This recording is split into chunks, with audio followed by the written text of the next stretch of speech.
निम्नलिखित में से कौन सी एक संसद की सबसे बड़ी समिति है?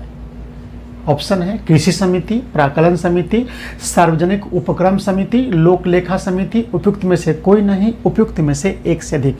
फ्रेंड्स, ये भारतीय संविधान की राज्य व्यवस्था जो है उसमें ये आपको क्वेश्चन पूछा गया है संसदीय समिति से।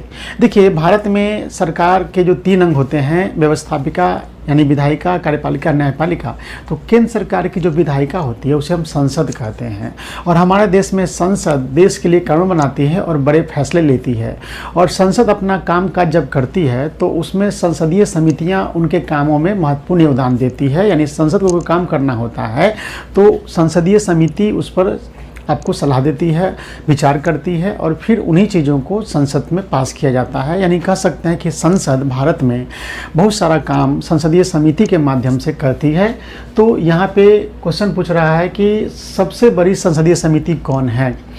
समिति 2 तरह की होती है संसदीय समिति, एक अस्थाई समिति, एक अस्थाई समिति। अस्थाई समिति का गठन हर साल होता है, एक नियमित अंतराल पर होता है, और अस्थाई समिति किसी विशेष मामले पर विचार करने के लिए अस्थायी रूप से उसका गठन किया जाता है, और अगर उस मामले पर वो रिपोर्ट दे देती है तो उस समिति को फिर उसको हटा दिया है, मतलब कि उसको समाप्त कर दिया जाता है। इसलिए उसको अस्थायी समिति कहते हैं। जबकि अस्थायी समितियां जो होती हैं वो एक नियमित अंतराल पर अस्थायी रूप से उसका गठन किया जाता है।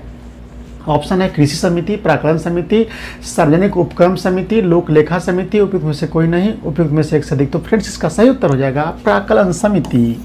प्राक्कलन समिति एक अस्थायी समिति है, और यह जितनी भी संसदीय समितियां हैं भारत में संसद की, उनमें सबसे बड़ी है, क्योंकि इसमें 30 सदस्य होते हैं और 30 सदस्य लोकसभा से होते हैं।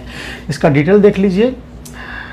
संसदीय समितियां, भारतीय संसद का बहुत सारा कार्य सदन की समितियां द्वारा निपटाया जाता है।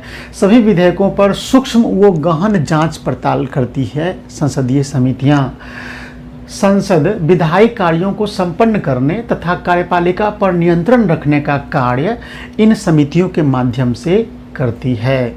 एक तरह से संसदीय समितियां लघु संसद कहलाती है, क्योंकि संसद तो आप ऑलरेडी जानते हैं कि निर्णय संसद लेती है, लेकिन संसद निर्णय लेने से पहले समिति का विचार लेती है, और समिति जो विचार देती है फिर उसी को संसद में आगे बढ़ाया जाता है। इसलिए इसको हम लघु संसद कहते हैं, क्योंकि संसद का छोटा रूप है। यानी संसदीय समिति के स्तर पर कोई चीज़ विचार हो जाता है तो फिर वही चीज़ विधेयक बनता है और फिर वही कानून बनता है। इसलिए संसदीय समितियों को आपको लघु संसद के नाम से जाना जाता है, यानी लघु संसद के रूप में काम करती है। अनुच्छेद 118 वन के अंतर्गत गठन इसका किया जाता है। 2 प्रकार की संसदीय समितियां होती हैं, अस्थाई तथा अस्थाई, यानी उसी को तदर्थ कहते हैं। और सबसे बड़ी समिति है प्राक्कलन समिति, जिसमें 30 सदस्य हैं, और सभी किस सदन से हैं? सभी सदस्य लोकसभा से होते हैं।